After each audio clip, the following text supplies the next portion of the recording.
It is No Gifts, Please, the parenting podcast by the pair with no real gifts, but a whole lot of gumption. I'm Steve Noviello. Hey, everybody, I'm Jenny Anchondo. And wait a second. Some of our listeners are thinking, that's not the music. That is not the music. This is a mashup episode. A crossover episode, our first crossover. It's kind of a transition. It's like when Phyllis Diller guested on Scooby-Doo when I was a kid. Yes. It's like not that kind of transition. It's more the Scooby-Doo transition. So, listen, if you are listening on the Second Shot podcast platform, you have not heard from us for a minute. We went a little silent. I started working on something with Steve. Nice to meet you all. And Steve Noviello, you all know him. I mean, we used to work together. Yeah, we started for sure. working together 10 years ago. Yeah. Let them know who you are, and then I'll tell them what the heck we are doing. Yeah. So no, I mean, listen, most importantly for the purposes of what we're doing here, I'm a dad, and we've been friends for years now, and both have been navigating parenting together. We have children who are within our oldest, within months, of each other. And what a joy it has been to have you not only as a friend, but as a parent friend as well. And it's funny. I mean, we're walking the same journey in relatively different ways, but there's a lot of intersecting. I mean, you've got a girl, I've got two boys. You eat food with the dirt still on it. I'm feeding my kids Funyuns. I'm trying to get you to get the unscented lotion during allergy season. Right, I'm going to bring you some of that. But what we decided, listen, the Second Shot had gone on. This podcast that was started by my husband 6 years ago and had gone on and really had been really incredible. We had some incredible sponsors. We connected with some incredible people. We told some remarkable stories, and the content was pretty heavy. Yeah, for sure. To be honest with you, it was pretty heavy. Heath and I both went through 3 very heavy years of our own, being, and I think it felt like it's time to lighten the load and move on to the next chapter of our life. Those Second Shot episodes are going to live forever and ever. So really, if you're here on the No Gifts platform, you may be new to Second Shot. You can go and check them out, and here. I mean, because there's again hundreds of those episodes. But what we would of course love is for folks, because you have such a great fan base for Second Shot, to come and join us on this new journey. No Gifts, Please, and I feel like it's time to kind of explain the title. Heath had brought up to me, because he's been podcasting forever. He's like, you guys, is this amateur hour? You never truly explained what it was. I'm like, well, it's implied, is it not? And he said he needs it to be literally put out there for him. We'll spell it out. So kind of a double, right? So like no gifts. Really, I don't think either one of us has a particular gift for being a parent. I mean, it just kind of happens, right? No gifts, please. Of course, the wording from so many invitations. I mean, so let's just, and when we first started talking about doing this project, it was like, how can we be of service and help other people kind of decode parenting? And I think that the thing that needs to be decoded right now is when an invitation says no gifts, please. What are your thoughts? Well, this is where we sometimes differ. I see no gifts, please. And I think, well, great. Now I can't text the mom to say, what does she really want? I'm going to have to figure out on my own, because if I text her, she's going to say no gifts. Here's why I am paranoid about this. Because initially when I saw no gifts, I was like, heck yeah, party. This is really going to be a party. We're just going and getting some cake and some, fruit snacks and a play date. But then there's the other parents that inevitably show up with a gift. So then I become the parent who also shows up with a gift. What do you do? Which then becomes a snowball of, so we were invited to, and so let me tell you, so Doug and I, we'll kind of walk through the kid part first. So we just got invited to a birthday party of this lovely, lovely family that we got to meet through our oldest son in school. And it was one of the first birthday parties of the new school year last year. And it was a new school and new parents, whatever. And it said, no gifts, please. And I was like, Doug, it says no gifts. He's like, you cannot show up empty-handed. I'm Team Doug. And I said, when we put no gifts on our invitations for our sons, why do you put that there? And he said, because I don't want them thinking that their birthday is a free-for-all, and I don't want people bringing gifts. I said, okay, but then why wouldn't you then honor the same thing in return, right? Because to me, no gifts, please, is a covenant among parents. This is our way of saying, listen, there's going to be 25, 30 of these things throughout the course of the year. If everyone invites everybody in the class, let's all do each other a favor right now and save each other the trip to Target and not exchange back and forth the same $25 gift card every second Saturday, when we all gather. So no gifts, no hassle. We showed up to this party. And have you seen Mommy Dearest, the scene? No, I'm so bad at. Wait, what? I know I'm so bad. I'm bad at pop culture. Like I never know seen the Mommy news. Dearest? No, tell me. Oh my Lord! Everyone, talk about it to everybody else. The crowd understands. For the rest of you, right, who are not living under a rock. There's a scene in it where Joan Crawford, and it's her daughter's birthday party, and there's this gift table and the bows and the ribbons. I mean, everything. So we walked into this birthday party, and there was this gift table, and there was like custom wrapping and stuff. And I went to the mom and I was like, I am so sorry. Your invitation said no gifts, please. And she said, I really meant it. Please, the kids, we have enough. They don't need it. No, whatever. So there's always going to inevitably be somebody who brings gifts. So like when you've got 25 kids coming, maybe 5 people bring something, great. I generally, by the way, when I do bring a gift to a party, because if it says no gifts, we do a card. We do a handwritten card from our child, and that's the gift. If it doesn't say no gifts, I am like $25 gift card to Target. Super easy. I go to CVS, still handwritten card from our son. You give a chicken that has the loudest cock-a-doodle-doo I have ever heard in my life. And somehow even I can't even find where the battery pack is. That thing will go off in the middle of the night. I don't even know what toy box it's in. Well, you didn't say no gifts. I didn't say no gifts. So I was like, you want a gift? I have that year. Here's a drum set. Oh, it's really the battery powered equivalent of a drum set. And I've learned my lesson, and I'm also having a flashback. And this is so bad. I remember this so permanently, but I don't remember which of the boys it was for. Was it Jacob or Hudson that had a party at the Pro right before the pandemic? Jacob. Okay. It was a no gifts. It was a no gifts. Please. Yes. And you came with this like stunning, organic, like hemp, vegan, homemade clay. It was like a tackle box of like crafting items that were made of like Himalayan sea salt and the tears of like a dinosaur. To align with Perot. Seriously. I was like, this. I did that because I felt like it wasn't from Target, right? It was more kind of handmade, homemade. No, so you think there's a loophole? I didn't hand make or homemade it, but somebody did, and so it felt very just organic. Just like, here's a little thing. Right. It's just like, here's a little thing. I thought you should have this. Yeah. Here's a little thing. I've thought about it so much since we've talked about the title of this podcast. Because I'm like, I was the person that brought the gift, but it doesn't count because it was homemade Play-Doh. Well, let's ask the real expert. So we generally put a poll when you listen. I know it's on Spotify's, and there's comments on certainly in our reviews, and you can email us at nogifts.podcast@gmail.com. What do you folks think? I mean, do you think no gifts, please means no gifts? It's so hard to show up empty-handed. A card, I'm telling you. I'll tell you this. When we got married, Doug was like, no gifts. And I was like, okay, listen. Now I'm Team Jenny. Not because it's me, but because people are coming to our wedding.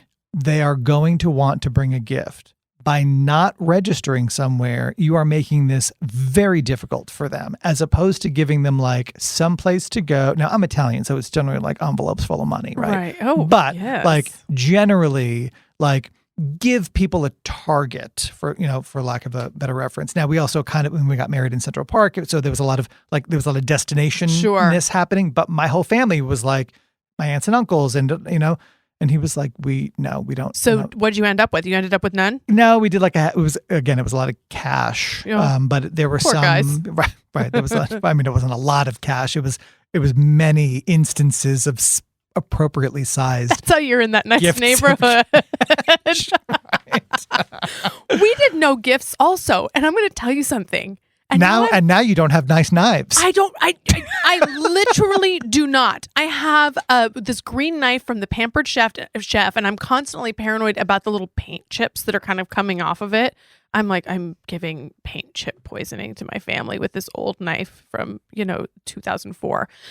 And I don't have any just stuff like cake plates and things like that. We don't have it. And also, I'm wondering if I should be offended because very few people people full stop didn't bring us anything, which was the point. But now I'm thinking about it. I'm like, well, your family heard no gifts and they brought you a bunch of cash. I think we probably brought you a check, didn't we?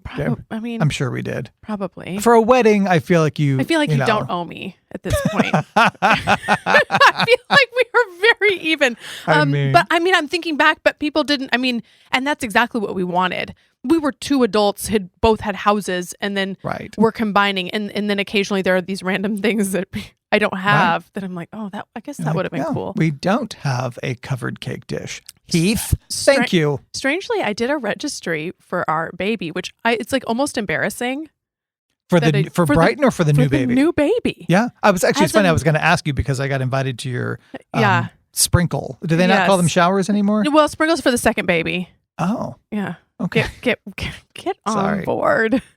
We had because we had a surrogate. Right. We had a nacho baby shower and a CHO Mexican food themed. It was her idea. So cute. And we have this picture of the three of us, me, Doug, and her, and she's holding this giant sign that her friends made, like that says "Nacho Baby." That is incredible, and should be replicated. It's the best.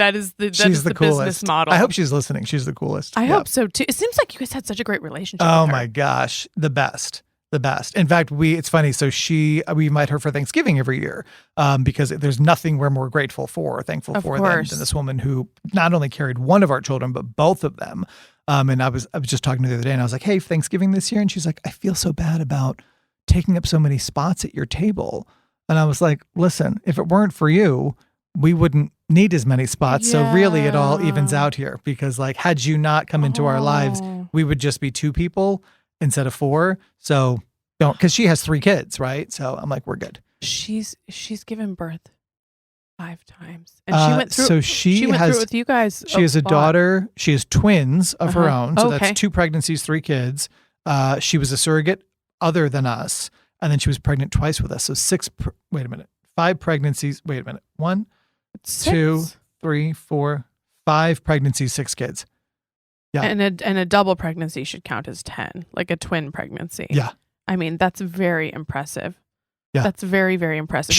People just give your gifts to her. I was going to say, she deserves gifts. Yeah, give your gifts to the surrogate. She deserves gifts. We would send gifts during her pregnancy. I think we sent her during the compression socks or like an iPad, here's something so you can communicate with us. Well, no, so that you can relax a little bit. And that's so nice. I would be like, get the EMFs away from my baby. Turn your phone on airplane mode. What did I tell you when you were having trouble getting pregnant? What did I tell you needed?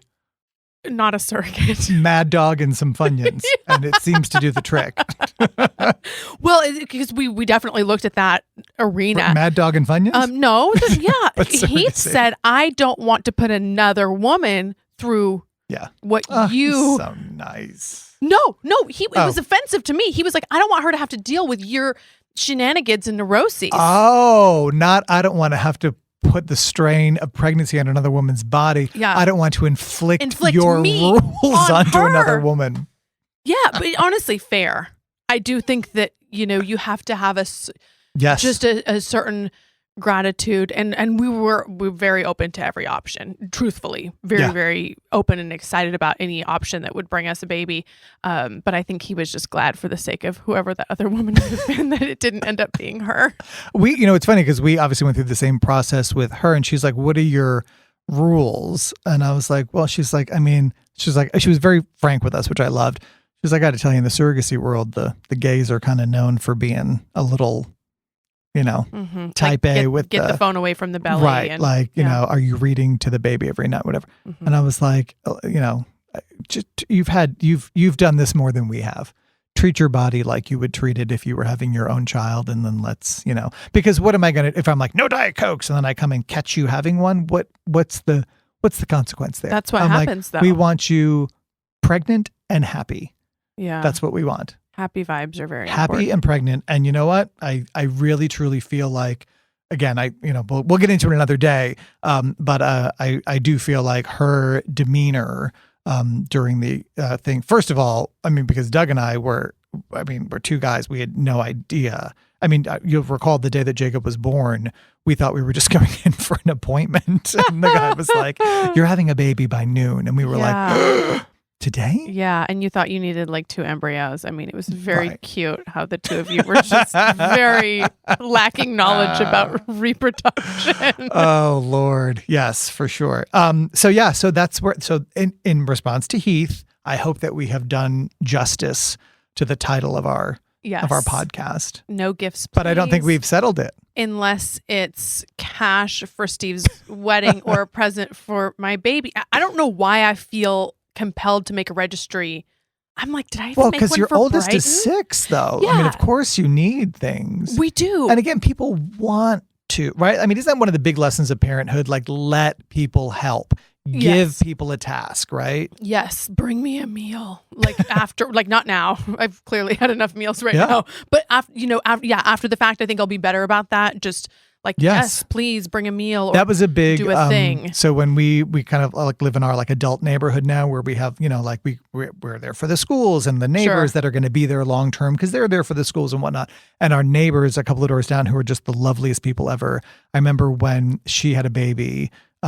There was like a meal train and I was like, I'm so in. I was so excited. I was like, you're getting a tray of chicken parm and some meatballs and some macaroni and a pot of sauce. And meal trains are the best. I think, is that a Southern thing? I don't. Oh, maybe it's a girly thing. I don't know. Cause I've definitely I've never been on the receiving end of a meal train. There was no meal train for us. Chugga choo choo through the meal train thing. I mean, no, you know what? You're right. Because people, I mean, look, you may not have birthed the baby, but you still have the sleepless nights and the feeding schedule. Well, I will say, I mean, with all due credit to, like my mom came and like lived with us for 2 weeks when Jacob was born and when Hudson as well. And I remember during her stay, because she was a rock star. I mean, Doug and I are like exhausted on the couch doing a tenth the work that this woman is doing, right?